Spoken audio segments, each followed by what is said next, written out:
guided by right core values, purpose, belief, good fellowship, and stewardship, together with an organization managed by thoroughbred business owners and seasoned industry leaders, in unison with a goal to achieve, we do not just commit, we deliver.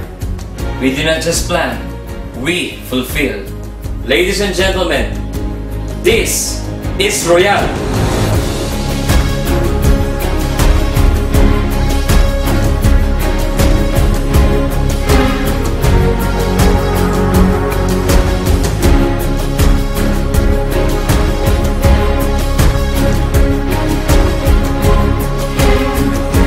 Malaki po na itulong ng pagbubukas dito ng Royalistas International General Trading. Dito po kasi napapatunayan natin na yung ating negosyo ay pang-international na, hindi lang sa Pilipino, kundi sa lahat na po na ibang lahi.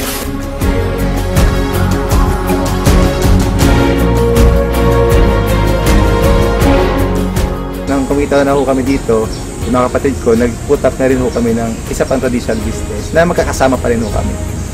Napagtayo kami ng isang restaurant at the same time yung car wash na ito patatakbuhin po ng pamilya ho namin. Itong negosyo na to, ito ay bunga ng negosyo ng Royal.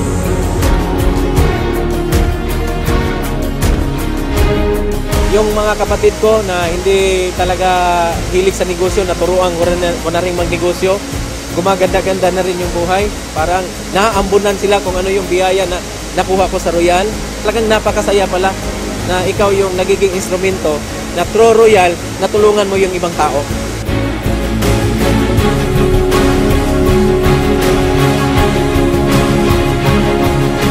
Ibang klase yung vision nung may-ari. Ibang klase yung mancom ng Royal. Yun ang nakita ko sa Royal Business Club, yung integrity at credibility ng may-ari at ng management. Ibang klase yung determination ng presidente at chairman. So kung determinado yung may-ari, mas kumbaga mahahawak eh.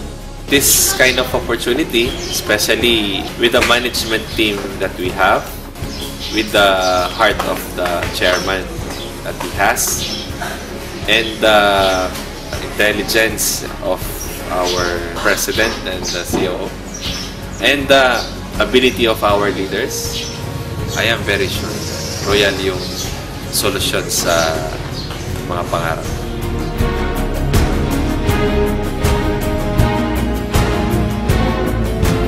Pantay-pantay sa Royal na kahit high school graduate lang po ako, pwede kang maging top earner.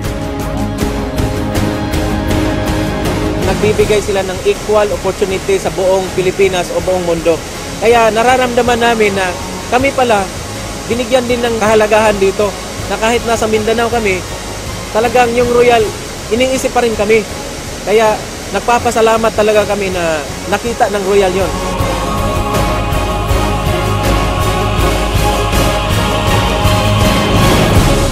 Since the inception of Royal, our intention is to lead and set the trend. We do not just follow. Royal's integrity, honesty, and good values are seen in the things that we have accomplished. Still, our preparation and hard work will remain to be the company's primary asset. This is Royal!